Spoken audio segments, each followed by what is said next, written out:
My self Saddam Hussain. इस video में हम लोग डिराइव करेंगे expression for torque acting on an electric dipole in uniform electric field. मतलब एक इलेक्ट्रिक डाइपोल को अगर यूनिफॉर्म इलेक्ट्रिक फील्ड में कांस्टेंट इलेक्ट्रिक फील्ड में प्लेस करते हैं तो उस पर कितना टॉर्क लगेगा, उसके लिए एक्सप्रेशन जो है वो फाइंड आउट करना है। तो शुरू करते हैं। शुरू करने से पहले हम लोग को पहले से कॉन्सेप्ट भी पता है कि यूनिफॉर्म इलेक्ट्रिक फील्ड को रिप्रेजेंट करने के लिए इक्वली सेपरेटेड पैरेलल लाइंस का इस्तेमाल करते हैं। इक्वली सेपरेटेड पैरेलल लाइन से यूनिफॉर्म इलेक्ट्रिक फील्ड को कांस्टेंट इलेक्ट्रिक फील्ड को रिप्रेजेंट किया जाता है। तो सबसे पहले यहां पे ड्रॉ कर लेते हैं यूनिफॉर्म इलेक्ट्रिक फील्ड।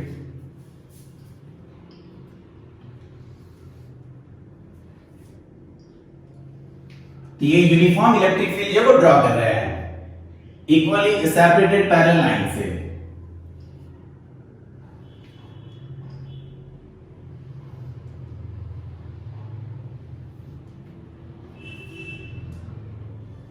इसी यूनिफॉर्म इलेक्ट्रिक फील्ड में क्या करना है कि हम लोग को इलेक्ट्रिक डाइपोल को लाके प्लेस करना है। तो लाके जब यहां पे प्लेस करेंगे तो उस पे टॉर्क लगेगा। तो टॉर्क कितना लगेगा उस चीज के लिए हम लोग को क्या करना है, यहां पे फॉर्मूला डिराइव करना है। मान लीजिए यूनिफॉर्म इलेक्ट्रिक फील्ड जो है इसका डायरेक्शन जो है इस तरफ है और ये जो यूनिफॉर्म इलेक्ट्रिक फील्ड जो है इसका स्ट्रेंथ मान लो E है। E जो वो स्ट्रेंथ हो गया फील्ड का और डायरेक्शन इधर से इधर की तरफ हो गया। अब क्या करते हैं कि यहां पे लाके इलेक्ट्रिक डाइपोल को प्लेस करते हैं। अच्छा, इलेक्ट्रिक डाइपोल के बारे में पहले से हम लोगों का कांसेप्ट है कि इलेक्ट्रिक डाइपोल जो होता है उसमें दो चार्जेस लगा होता है। दोनों चार्जेस जो है इक्वल अपोजिट होता है और कुछ डिस्टेंस से सेपरेटेड होता है जिसको डाइपोल लेंथ के नाम से जानते हैं। और हम लोग पीछे जितना भी डेरिवेशंस किए हैं सब में डाइपोल लेंथ को 2a से डिनोट करते थे, यहां भी वही करेंगे 2a से दिखाएंगे। तो डाइपोल को लाके प्लेस करते हैं। अच्छा, अब एक बात यहाँ पे और आता है कि डाइपोल को लाके प्लेस कैसे करेंगे। मान लो ये मार्कर जो मान लो इलेक्ट्रिक डाइपोल है तो इसको लाके यहाँ पे प्लेस कैसे करेंगे। In the direction of electric field place करेंगे कि क्या perpendicular to the direction of electric field place करेंगे, क्या acting parallel to the direction of electric field place करेंगे। तो हम लोग क्या करते हैं इसके जनरल एंगल थीटा पे प्लेस करते हैं। अच्छा, डाइपोल का एक चार्ज मान लेते हैं कि इस पॉइंट पे यहां पे है। इस पॉइंट पे मान लो डाइपोल का एक चार्ज मान लो पॉजिटिव चार्ज है वो इस पॉइंट पे है और डाइपोल का दूसरा चार्ज है वो मान लो इस पॉइंट पे है। यहां पे जो डाइपोल का वो नेगेटिव चार्ज मान लो -q है। डाइपोल का नेगेटिव चार्ज यहां है। अच्छा, ये डाइपोल का नेगेटिव चार्ज हो गया, ऊपर जो वो डाइपोल का क्या हो गया हमारा पॉजिटिव चार्ज हो गया। अब क्या करते हैं, मान लो इस पॉइंट का नाम दे दिए A, मान लो पॉइंट A पे जो है वो डाइपोल का पॉजिटिव चार्ज है। अच्छा, ये जो नेगेटिव चार्ज है मान लो ये पॉइंट B पे, इस पॉइंट का नाम पॉइंट B दे देते हैं, मान लो पॉइंट B पे है। अच्छा, ये जो है वो क्या हो गया हमारा सेंटर ऑफ डाइपोल हो गया। ये मिड पॉइंट हो गया ना, लाइन जॉइनिंग वही दोनों चार्ज डाइपोल के दोनों चार्ज को जॉइन की लाइन का मिड पॉइंट हो गया। इसको सेंटर ऑफ डाइपोल के नाम से आते हैं, O से दिखा देते हैं। अच्छा, डाइपोल लेंथ जो होता है डाइपोल के बारे में पहले बताया, डाइपोल लेंथ को 2a से दिखाते हैं, यहां पे दिखाते हैं। मान लो यहां से लेके सेंटर का डिस्टेंस a और ये भी a, मतलब पूरा डाइपोल लेंथ कितना हो गया 2a हो गया। डायग्राम में दिखा दीजिए, ये डाइपोल लेंथ हो गया 2a। अच्छा, एक बात और, इलेक्ट्रिक डाइपोल मोमेंट जो होता है पहले से पता हम लोग कॉन्सेप्ट कि इलेक्ट्रिक डाइपोल मोमेंट जो होता है उसका डायरेक्शन जो होता है वो negative to positive charge, dipole के नेगेटिव टू पॉजिटिव चार्ज की तरफ डायरेक्शन होता है इलेक्ट्रिक डाइपोल मोमेंट का। यहां दिखा देते हैं electric dipole moment small p से दिखा दिया, डायरेक्शन की तरफ हमारा नेगेटिव टू पॉजिटिव चार्ज की तरफ है। इतना करने के बाद अब हम लोगों को कॉन्सेप्ट पता है कि अगर किसी चार्ज पार्टिकल को इलेक्ट्रिक फील्ड में लेके इंटर करते हैं, अगर मान लो कोई चार्ज पार्टिकल इलेक्ट्रिक फील्ड में इंटर करता है तो उस पे इलेक्ट्रिक फोर्स लगता है। कितना लगता है हम लोग फॉर्मूला पढ़ चुके हैं ना, electric field is equal to F/q। तो यहां से F इज इक्वल टू कितना हो जाएगा Q * E। यहां पे कंपाउंड क्या है, तो ये Q हो गया चार्ज पार्टिकल जिसको क्या करे लेके इंटर करे इलेक्ट्रिक फील्ड में, और ये वो इलेक्ट्रिक फील्ड जिसमें चार्ज पार्टिकल को लेके इंटर करेंगे वो इलेक्ट्रिक फील्ड का स्ट्रेंथ हो गया। और ये Q जो वो क्या हो गया, चार्ज पार्टिकल जो उसका चार्ज का जो मैग्नीट्यूड वो चार्ज हो गया Q * E। मतलब ऐसे कि अगर किसी चार्ज पार्टिकल को हम लोग क्या करते हैं कि इलेक्ट्रिक फील्ड में लेके इंटर करते हैं तो उस पे क्या होगा इलेक्ट्रिक फोर्स लगेगा। कितना फोर्स लगेगा, तो Q * E के बराबर। Q जहां पे चार्ज हो गया पार्टिकल जो जा रहा है इलेक्ट्रिक फील्ड में, और E जो वो क्या हो गया फील्ड का स्ट्रेंथ हो गया। तो अगर कोई चार्ज पार्टिकल इंटर किया इलेक्ट्रिक फील्ड में तो उस पे क्या होगा फोर्स लगेगा कितना के बराबर, Q * E के बराबर। अच्छा, एक और यहाँ पे कॉन्सेप्ट है डायरेक्शन का कि अगर ये चार्ज पार्टिकल जो फील्ड में इंटर कर रहा है अगर ये पॉजिटिव है जिस चार्ज पार्टिकल को हम लोग क्या कर रहे हैं, फील्ड में इंटर कर रहा है। अगर मान लो ये पॉजिटिव है, तो ये जो फोर्स है, फोर्स जो लगेगा इसके, तो फोर्स का डायरेक्शन जो है वो फील्ड के अलोंग ही होगा, फील्ड के तरफ ही होगा। अच्छा, वही अगर ये चार्ज पार्टिकल नेगेटिव है, तो फोर्स का डायरेक्शन जो है वो फील्ड की तरफ नहीं, फील्ड के अपोजिट होगा, opposite to the direction of electric field होगा। अच्छा, इतना करने के बाद आप यहां देख पा रहे हैं कि इलेक्ट्रिक डायपोल जो सामने यहां प्लेस किए हैं, इस इलेक्ट्रिक डायपोल में दो चार्ज है। एक चार्ज है तुम्हारा प्लस क्यू, दूसरा चार्ज है वो माइनस क्यू, और दोनों इलेक्ट्रिक फील्ड में आ चुका है, दोनों इलेक्ट्रिक फील्ड में है। मतलब ऐसे कि डायपोल के इस चार्ज पे भी फोर्स लगेगा और डायपोल के इस चार्ज पे भी फोर्स लगेगा। फोर्स कितना लगेगा, तो F इज इक्वल टू अभी देगा ना Q इंटू E के बराबर। तो डायपोल के इस चार्ज पे ये चार्ज जो वो भी क्या करेगा, इस पे भी फोर्स लगेगा, इस पे भी फोर्स लगेगा। अच्छा, एक बात और, डायरेक्शन, ये चार्ज पॉजिटिव है, तो यहां पे जो फोर्स लगेगा इस वाले चार्ज पे, वो along the electric field, electric field इस तरफ है, तो यहां पे लगने वाला फोर्स का डायरेक्शन भी इधर ही होगा। अच्छा, डायपोल के नेगेटिव चार्ज पे, ये चार्ज तो नेगेटिव है, नेगेटिव चार्ज पे जो फोर्स लगेगा वो किधर लगेगा, तो opposite to the direction of electric field इस तरफ है, तो यहां पे लगने वाला फोर्स जो वो अपोजिट लगेगा। तो उन दोनों फोर्सेस को, यहां पे जो फोर्स लग रहा है, यहां पे जो फोर्स लग रहा है, उसको यहां पे क्या करते हैं, डायग्राम में दिखा देते हैं। तो यहां पे फोर्स का डायरेक्शन इस तरफ, और फोर्स कितना लगेगा, तो चार्ज यहां का Q है और फील्ड का स्ट्रेंथ कितना है, E है, QE के बराबर इधर लगा। ये फोर्स का डायरेक्शन इस तरफ हो गया, फील्ड के अलोंग हो गया। अब क्या करते हैं कि डायपोल का नेगेटिव चार्ज जो है, इस पे फोर्स दिखाते हैं, इस पे जो फोर्स लगेगा वो अपोजिट, सिंस ये चार्ज है वो क्या हमारा नेगेटिवली है ना, दिस यहां पे फोर्स क्या लगेगा, फील्ड के अपोजिट कितना, तो माइनस कर देते हैं, चार्ज ये नेगेटिव है, माइनस Q इनटू E। अब यहां पे डायग्राम में देख पा रहे हैं कि ये जो इलेक्ट्रिक डायपोल है, जो यूनिफॉर्म इलेक्ट्रिक फील्ड में प्लेस किया हुआ है, यहां पे दो फोर्सेस लग रहा है। दोनों फोर्स जो वो मैग्नीट्यूड में तो इक्वल, मैग्नीट्यूड में ये भी Q इनटू E, ये भी कितना Q इनटू E, लेकिन दोनों का डायरेक्शन अगर देखते हैं तो अपोजिट है।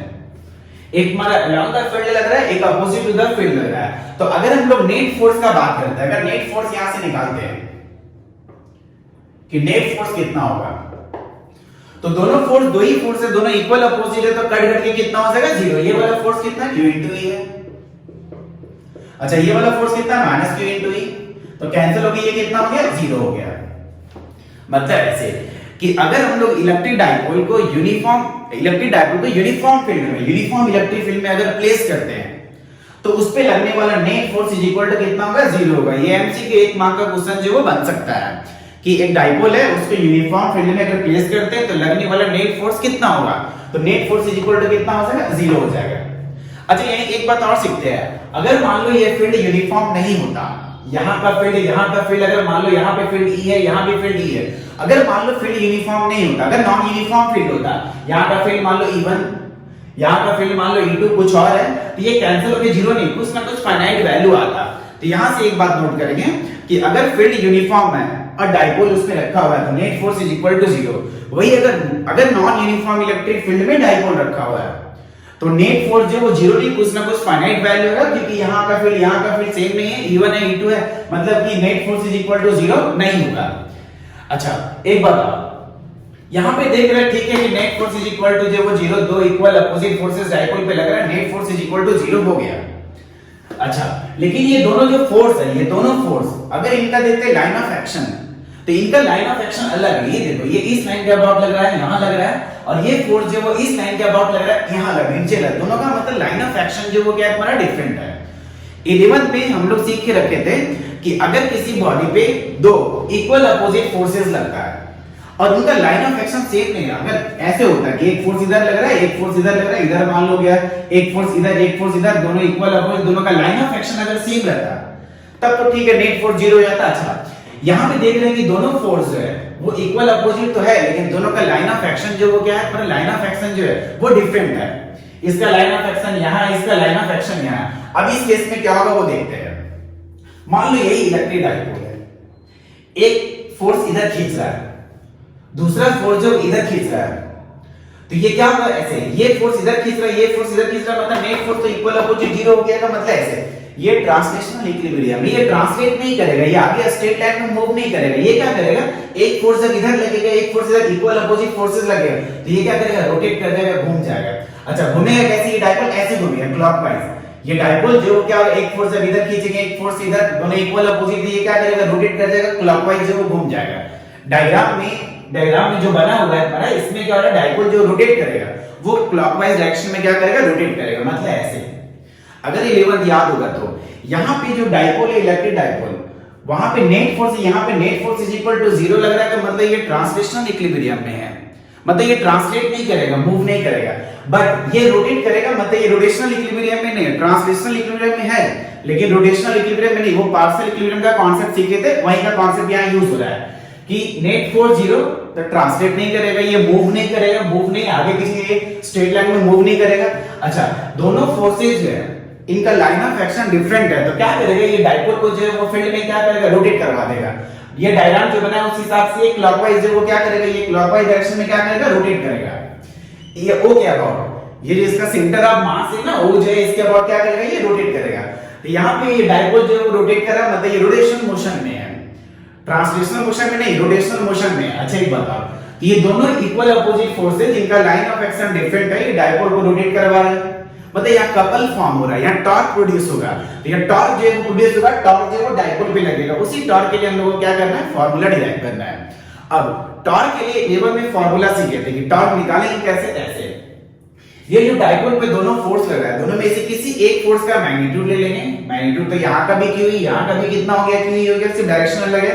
तो दोनों में से किसी एक फोर्स का क्या करेंगे, मैग्नीट्यूड ले लेंगे, और फिर दोनों फोर्सेस के बीच का जो परपेंडिकुलर डिस्टेंस है, उस परपेंडिकुलर डिस्टेंस से क्या करेंगे, मल्टीप्लाई करेंगे, तो टॉर्क मिलेगा। तो निकालते हैं टॉर्क।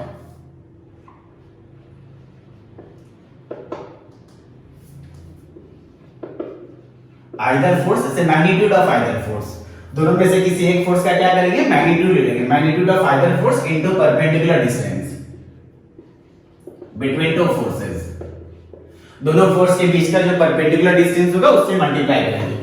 अच्छा, ये दोनों फोर्स के बीच का परपेंडिकुलर डिस्टेंस यहाँ कौन सा है, तो दिखाते हैं। ये जो फोर्स है, ये जो फोर्स लग रहा है तुम्हारा पॉजिटिव चार्ज पे, इसका लाइन ऑफ एक्शन ये इधर लग रहा है, इस लाइन के अबाउट। अच्छा, ये जो फोर्स नेगेटिव चार्ज पे, इसका लाइन ऑफ एक्शन जो इधर है, ये इसका लाइन ऑफ एक्शन हो गया। तो दोनों के बीच में परपेंडिकुलर डिस्टेंस का मतलब ये डिस्टेंस ले लो, ये डिस्टेंस ले लो, ये डिस्टेंस ले लो, कोई भी डिस्टेंस लेंगे तो ये क्या हो जाएगा, परपेंडिकुलर डिस्टेंस हो जाएगा दोनों फोर्सेस के बीच का। डायग्राम में दिखा देते हैं। ये जो डिस्टेंस दिखा रहे हैं, ये क्या हो गया तुम्हारा, परपेंडिकुलर डिस्टेंस हो गया दोनों फोर्सेस के बीच का। अच्छा, पॉइंट ए हो गया, बी हो गया, इसका सी नाम लेते हो। तो डायग्राम में जो तुम्हारा एसी दिख रहा है, ए से सी, ये क्या हो गया, दोनों फोर्स के बीच का परपेंडिकुलर डिस्टेंस। अच्छा, टॉर्क टॉर्क से दिखा देते हैं, टॉ हो गया ये टॉर्क। अच्छा, आइदर फोर्स, दोनों में से कोई भी एक फोर्स का मैग्नीट्यूड लेना हम लोग, तो Q इंटू E कर देते हैं, इनटू परपेंडिकुलर डिस्टेंस कितना डायग्राम से देख पा रहे हैं कि AC है, इक्वेशन नंबर 1 इसको बना दिए। अब क्या करते हैं, ये जो ट्रायंगल सामने बनता दिख रहा है ABC, इस ट्रायंगल में जाके क्या करते हैं हम लोग कि ये AC जो है, परपेंडिकुलर डिस्टेंस जो है वो ये निकालते हैं। अच्छा एक बताओ, हम लोग डाइपोल जो हेल्ड किए थे, बताया था ना, डाइपोल जो है वो अलोंग द फील्ड नहीं रखना है, परपेंडिकुलर टू द फील्ड भी नहीं रखे हुए, opposite to the direction of field भी रखे, इसको जनरल एंगल थीटा पे रखे। तो मान लो ये एंगल जो है वो थीटा है, मतलब ऐसे डाइपोल जो है वो फील्ड के साथ जो है वो जनरल एंगल थीटा पे हेल्ड किया हुआ है। ये एंगल मान लो कितना है, थीटा है। अब क्या करते हैं, ट्रायंगल में जाते हैं और निकालते हैं AC का वैल्यू, परपेंडिकुलर डिस्टेंस का value in triangle ABC। sin theta अगर लेते हैं तो sin theta is equal to पड़ेगा पहले से परपेंडिकुलर बाय हाइपोटेनस, ये परपेंडिकुलर डायरेक्शन कितना हो जाएगा ट्रायंगल में AC, और ये हाइपोटेनस कितना हो गया तुम्हारा AB हो गया, तो ये AC हो गया। अच्छा, ये जो हो गया AB का कितना लेंथ है, तो ये डाइपोल लेंथ हो गया। AB जो हमारा हो गया है डाइपोल का लेंथ है, मतलब जिसको लिखा है 2A से, ये 2A हो गया। तो यहां से देख पा रहे हैं कि AC इज इक्वल टू कितना हो गया, 2A sin थीटा। इसके इक्वेशन 1 में पुट कर देते हैं।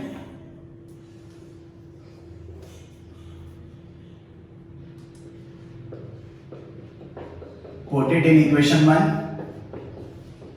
अच्छा, इक्वेशन 1 में रखेंगे तो टॉर्क इज इक्वल टू हो गया Q इंटू E है, Q इंटू E, तो ये हो गया मैग्नीट्यूड ऑफ आइदर फोर्स। अच्छा, ये AC का वैल्यू कितना यहाँ पे निकाल के रखे हैं, 2A sin थीटा, जहां 2A डाइपोल लेंथ है।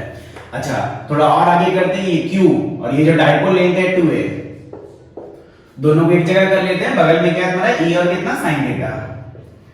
अच्छा, अब क्या करते हैं, ऐसे हम लोग पहले से पढ़े, पहले से कॉन्सेप्ट है कि इलेक्ट्रिक डाइपोल मोमेंट जो होता है, ये स्मॉल p जो डायग्राम में दिखा है, इलेक्ट्रिक डाइपोल मोमेंट, ये जो होता है ये प्रोडक्ट होता है किस किस का, तो मैग्नीट्यूड ऑफ आइदर चार्ज और डाइपोल, डाइपोल का दोनों में से कोई भी एक चार्ज का मैग्नीट्यूड और डाइपोल लेंथ, दोनों के प्रोडक्ट को किस नाम से जानते हैं, इलेक्ट्रिक डाइपोल मोमेंट के नाम से जानते थे, स्मॉल p से दिखा देते हैं। तो ये q * 2a की जगह में स्मॉल p दिखा दिया, बगल में क्या है e और कितना है sin थीटा है। ये निकल गया एक्सप्रेशन किसके लिए, टॉर्क के लिए। अब हम लोग टॉर्क को वेक्टर फॉर्म में लिखने के लिए सीखते हैं।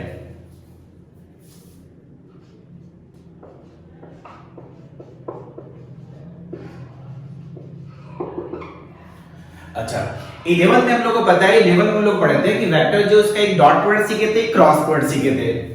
तो मान लो दो वेक्टर है, एक वेक्टर है a, इसका क्रॉस करते थे एक दूसरा वेक्टर b के साथ। ये ब्रेक करने के लिए सीखे थे हम लोग 11 में, ये होता है a b sin थीटा, जहां पे a जो है वो पहला वेक्टर का मैग्नीट्यूड हो गया, ये जो b जो है वो दूसरा वेक्टर का मैग्नीट्यूड हो गया, और थीटा जो है वो दोनों के बीच का क्या हो गया, एंगल हो गया। अब अगर इसी को देख लेंगे, अगर इसी को कॉपी करते थे ऐसे, मान लो a की जगह में इलेक्ट्रिक डाइपोल मोमेंट p है, ये a जो है इसकी जगह में इलेक्ट्रिक डाइपोल मोमेंट p है, और ये b की जगह में मान लो कौन है हमारा इलेक्ट्रिक फील्ड है, और ये sin थीटा तो है ही। तो अगर इसको कॉपी करते हैं, इसको तो ऐसे लिख सकते हैं, ये टर्म को p sin थीटा को ab sin थीटा को a क्रॉस b लिख दें। अच्छा तो p sin थीटा को क्या लिख सकते हैं, तो p क्रॉस e। अच्छा अब 11 में ये सीखे थे कि अगर दो वेक्टर का हम लोग क्या करते हैं, ये electric dipole moment vector quantity, electric field intensity, ये भी क्या हमारा वेक्टर क्वांटिटी, तो दो वेक्टर का अगर क्रॉस प्रोडक्ट करते हैं तो हम लोग को वेक्टर क्वांटिटी मिलता है, मतलब ये जो टॉर्क है ये क्या है हमारा वेक्टर क्वांटिटी है। सीखे थे ना, क्रॉस करने से दो वेक्टर का अगर क्रॉस करेंगे तो वेक्टर क्वांटिटी मिलता है। वही डॉट करते थे तो मिलता था कौन सा क्वांटिटी, स्केलर क्वांटिटी। वहां पे p ab जो है sin थीटा नहीं cos थीटा हुआ करता था। तो दो वेक्टर का अगर हम लोग क्रॉस किए तो मिलने वाला क्वांटिटी को कौन है हमारा वेक्टर क्वांटिटी, मतलब ये टॉर्क जो होता है वो वेक्टर क्वांटिटी होता है। ये इसका और कॉन्सेप्ट हम लोग 11 में भी सीखे थे कि टॉर्क जो है वेक्टर क्वांटिटी होता है।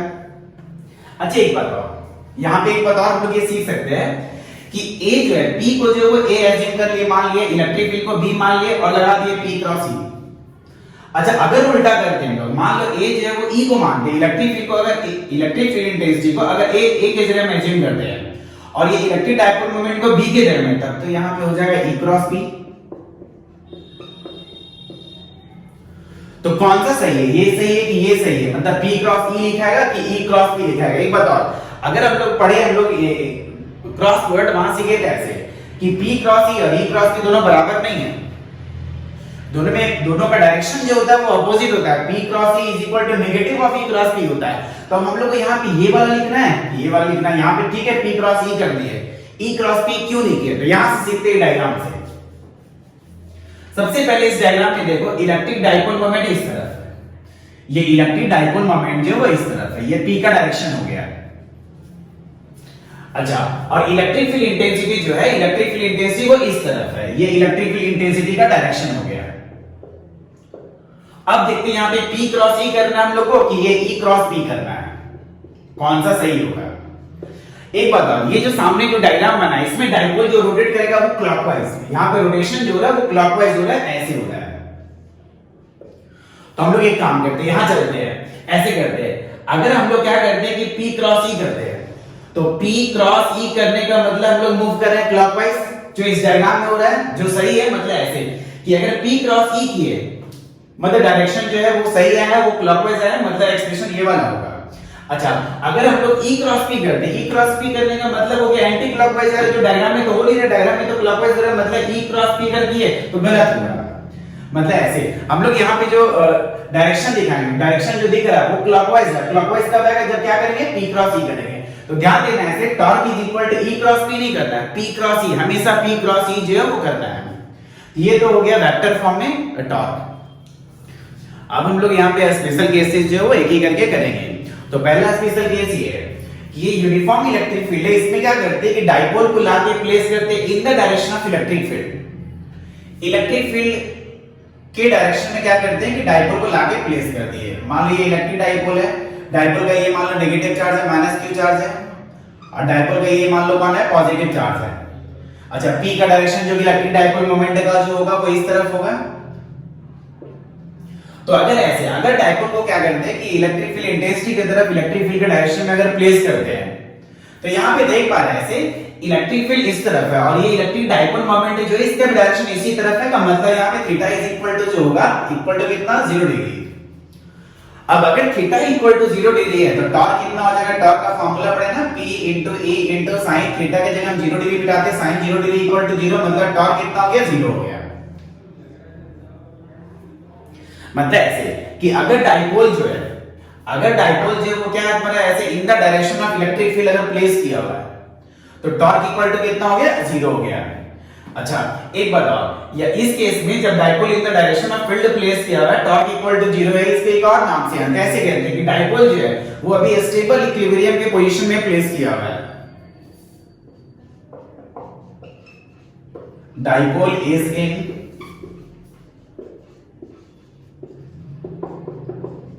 Stable equilibrium. अच्छा स्टेबल इक्विलिब्रियम का कॉन्सेप्ट अगला डेरिवेशन जो हम लोग करेंगे इस वीडियो के बाद, अगला डेरिवेशन जो हम लोग का आएगा वो potential energy of electric dipole in uniform electric field. मतलब एक डायपोल को यूनिफॉर्म इलेक्ट्रिक फील्ड में रख दिए तो उसके अंदर कितना पोटेंशियल एनर्जी है उसके लिए एक्सप्रेशन जो वो फाइंड आउट करेंगे। वहां ये जो स्टेबल इक्विलिब्रियम का कॉन्सेप्ट एक बार और आएगा जब वो डेरिवेशन करेंगे, अभी वो किए नहीं, जब वो डेरिवेशन अगला वीडियो में करेंगे तो वहां एक फार्मूला आएगा पोटेंशियल एनर्जी का, फार्मूला आएगा तुम्हारा माइनस पीई कॉस थीटा, जहां पी हो गया भाई इलेक्ट्रिक डायपोल मोमेंट हो गया, ए इलेक्ट्रिक फील्ड और थीटा जो है एंगल हो गया। यहां पे देख रहे हैं एंगल जो है वो कितना है 0 डिग्री। अगर यहां पे बिठाते 0 डिग्री तो minus P into E into कितना cos 0 डिग्री, cos 0 डिग्री 1 मतलब कितना हो गया माइनस पी हो गया। ये जो माइनस पी आ गया ये मिनिमम पोटेंशियल एनर्जी हो गया डायपोल का। और जब डायपोल का वहां सीखेंगे कॉन्सेप्ट, जब डायपोल का एनर्जी मिनिमम समय स्टेबिलिटी इसका जो है वो मैक्सिमम होगा, मतलब इस केस में क्या होगा कि डायपोल जो है वो स्टेबल इक्विलिब्रियम में होगा। यहां से भी एक नंबर का क्वेश्चन जो वो बन सकता है ऐसे कि डायपोल का यूनिफॉर्म इलेक्ट्रिक फील्ड के अंदर डायपोल का पोजीशन क्या होना चाहिए कि डायपोल जो है स्टेबल इक्विलिब्रियम में होगा। तो डायपोल जब इन the direction of electric field अगर प्लेस किया हुआ है तो डायपोल जो है वो स्टेबल इक्विलिब्रियम में होगा, बोले तो उस केस में theta equal to 0 torque equal to 0, dipole stable equilibrium में और इसका जो पोटेंशियल एनर्जी जो होगा वो क्या होगा मतलब मिनिमम होगा। अब हम लोग दूसरा स्पेशल केस जो है वो करते हैं। अब क्या करते हैं कि डायपोल को जो है वो यूनिफॉर्म इलेक्ट्रिक फील्ड जो है उसके परपेंडिकुलर जो वो प्लेस करते हैं। मान लो डायपोल का एक चार्ज ये है और डायपोल का दूसरा चार्ज है वो ये है, मान लो ये प्लस क्यू चार्ज है, ये मान लो माइनस क्यू चार्ज है। डायपोल मोमेंट का डायरेक्शन पता है नेगेटिव टू पॉजिटिव चार्ज मतलब ऊपर की तरफ होगा। अच्छा अब इस केस में देख रहे हैं कि ये जो इलेक्ट्रिक फील्ड है और ये डायपोल मोमेंट है दोनों जो है वो क्या हमारा परपेंडिकुलर टू ईच अदर है, बोलते हैं यहां पे theta is equal to theta जो एंगल इलेक्ट्रिक फील्ड और ये डायपोल मोमेंट के बीच का होगा वो कितना होगा 90 डिग्री। अच्छा एक बताओ अगर मान लो डायपोल उल्टा रहता है, अगर मान लो यहां होता है पॉजिटिव चार्ज और यहां होता है नेगेटिव चार्ज तो P का डायरेक्शन नीचे लेकिन इलेक्ट्रिक फील्ड के साथ फिर से वो परपेंडिकुलर मतलब एंगल कितना होता है थीटा इक्वल टू 90 डिग्री ही होता। अच्छा तो टॉर्क कितना हो जाएगा, torque is equal to formula पड़े ना P into E into sin theta का जगह कितना 90 डिग्री। अब sin 90 डिग्री पता है ना, sin 90 डिग्री का वैल्यू कितना होता है 1 होता है और ये sin का मैक्सिमम वैल्यू होता है, मतलब ऐसे P into E into कितना हो जाएगा, sin 90 कितना हो जाएगा 1 हो जाएगा, मतलब टॉर्क into कितना हो गया 1 हो गया, मतलब ऐसे कि टॉर्क इज इक्वल टू कितना आ गया P into E। अब ऐसे ये साइन का जो मैक्सिमम वैल्यू होता है वो 90 डिग्री पे होता है और 1 होता है, मतलब ये टॉर्क का मैक्सिमम वैल्यू है। ये टॉर्क का जो कौन सा वैल्यू है मैक्सिमम वैल्यू है। टॉर्क का maximum value P into E जो हो गया वो क्या हो गया, टॉर्क का मैक्सिमम वैल्यू वो भी कब है जब डायपोल जो वो परपेंडिकुलर टू फील्ड रखा हुआ है थीटा इक्वल टू कितना है 90 डिग्री है, उस समय टॉर्क कितना हो गया मैक्सिमम हो गया। अब नेक्स्ट स्पेशल केस जो वो करते हैं, इस वाले केस में क्या करते हैं कि डायपोल को मान लो एक पार्टिकुलर एंगल 30 डिग्री पे इसको प्लेस करते हैं। मान लो ऐसे डायपोल जो फील्ड में हेल्ड किया हुआ मान लो ऐसे ये 30 डिग्री पे है, फील्ड के साथ इसका एंगल जो मान लो कितना है 30 डिग्री है, तो फील्ड इस तरफ और ये डायपोल जो है वो 30 डिग्री पे मान लो हेल्ड किया हुआ है। अच्छा ये मान लो डायपोल का हो गया तुम्हारा पॉजिटिव चार्ज, ये क्या हो गया तुम्हारा डायपोल का नेगेटिव चार्ज हो गया, P का डायरेक्शन हो गया। तो ये इलेक्ट्रिक फील्ड जो E है और ये जो डायपोल मोमेंट P है, मान लो दोनों के बीच में एंगल जो है वो 30 डिग्री है, थीटा इक्वल टू कितना यहां पे 30 डिग्री। अब टॉर्क इक्वल टू कितना होगा वो देखते हैं। तो कितना होगा, तो टॉर्क का फार्मूला पड़े P * E * sin theta equal to कितना यहाँ पे 30 डिग्री है। तो sin 30 डिग्री इक्वल टू कितना होता है 1/2 होता है। तो P E बाई कितना 1/2 करेंगे नीचे 2 आ जाएगा। मतलब ऐसे ये टॉर्क जो वो कितना है, अभी भी पीछे देखे थे ना कि पिछला स्पेशल केस में कि P जो होता है वो मैक्सिमम टॉर्क होता है। तो अगर थीटा इक्वल टू 30 डिग्री है तो टॉर्क जो होगा वो कितना होगा, मैक्सिमम जो टॉर्क होता है उसका हाफ वैल्यू होगा। यहां से एक एमसी के 1 नंबर का क्वेश्चन आ सकता है कि डायपोल को कैसे प्लेस करेंगे कि टॉर्क जो है वो मैक्सिमम का हाफ आएगा। तो वही आंसर क्या हो जाएगा 30 डिग्री पे। अगर डायपोल 30 डिग्री पे है तो टॉर्क जो है वो मैक्सिमम का क्या हाफ वैल्यू आएगा। अब नेक्स्ट स्पेशल केस करते हैं। इस केस में क्या करेंगे कि डायपोल को जो है वो फील्ड के अपोजिट फील्ड के एंटी पैरेलल जो वो प्लेस करेंगे। तो प्लेस करते डायपोल का मान लीजिए पहला चार्ज एक चार्ज ये है और डायपोल का ये दूसरा चार्ज है। अच्छा, अगर पहला केस याद होगा तो जब क्या होता था कि डायपोल जो along the direction of field जब parallel to the field place किए थे उस समय क्या होता था, नेगेटिव चार्ज यहां और पॉजिटिव यहां। अभी उल्टा करना है, अभी नेगेटिव चार्ज जो डायपोल का वो यहां रख देते हैं। डायपोल का नेगेटिव चार्ज यहां पे और डायपोल का पॉजिटिव चार्ज है वो यहां पे।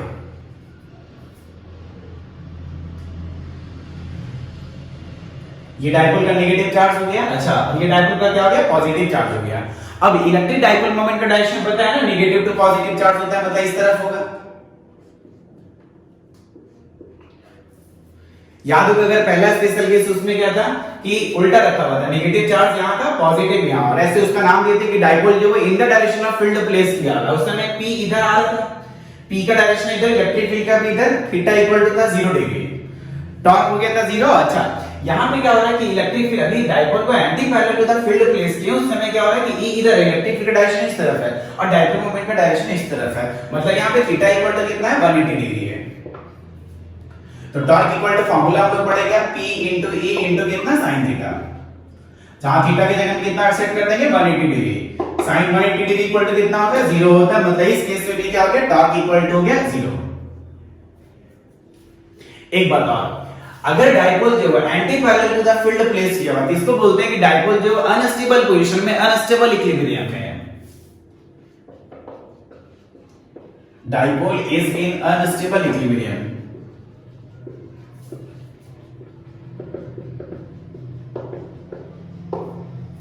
अच्छा, एक और अगला वीडियो जो बनाएंगे हम लोग इलेक्ट्रिक पोटेंशियल एनर्जी का, वहां फार्मूला सीखेंगे। इलेक्ट्रिक पोटेंशियल एनर्जी को सीखेंगे वहां पे -P E cos थीटा। यहां पे देख पा रहे थीटा इक्वल टू कितना माइनस हो गया P E cos थीटा की जगह कितना 180 degree, -P * E * cos 180 degree equal to कितना होता है -1। अच्छा, ये कितना बन जाएगा, P बन जाएगा। ये जो पोटेंशियल एनर्जी, ये P जो पोटेंशियल एनर्जी, ये डायपोल का होता है मैक्सिमम पोटेंशियल एनर्जी। अच्छा, अगर डायपोल का energy maximum, potential energy maximum है का मतलब स्टेबिलिटी जो है वो मिनिमम है, मतलब वो अनस्टेबल जो है, अनस्टेबल इक्विलिब्रियम में, अनस्टेबल पोजीशन पे जो प्लेस किया हुआ है। यहां दो चीज सीखे ऐसे, पहला केस और चौथा केस, जब डायपोल जो है अलोंग द फील्ड था या anti parallel to the field है, टॉर्क इक्वल टू है 0। दो केस में यहां पे देख पा रहे हैं कि टॉर्क इक्वल टू कितना है 0 है। कब कब, जब डायपोल अलोंग द फील्ड था या anti parallel to the field है, उस समय क्या है, टॉर्क इक्वल टू 0 है। हां, लेकिन दोनों में डिफरेंस क्या था कि जब डायपोल अलोंग द फील्ड है उस समय क्या था, उसका पोटेंशियल एनर्जी जो मिनिमम था -P था और वो स्टेबल इक्विलिब्रियम में था।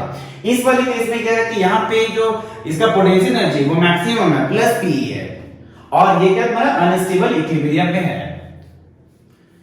नेक्स्ट वीडियो में हम लोग क्या करेंगे कि इलेक्ट्रिक पोटेंशियल एनर्जी एक डायपोल का यूनिफॉर्म इलेक्ट्रिक फील्ड में कितना होता है, उसके लिए फार्मूला जो वो डिराइव करेंगे। वो डिराइव करने के बाद हम लोग क्या करेंगे, ये टॉर्क और वो जो इलेक्ट्रिक पोटेंशियल एनर्जी है, दोनों से रिलेटेड जितना भी न्यूमेरिकल्स होगा वो एक एक करके हम लोग सॉल्व करेंगे।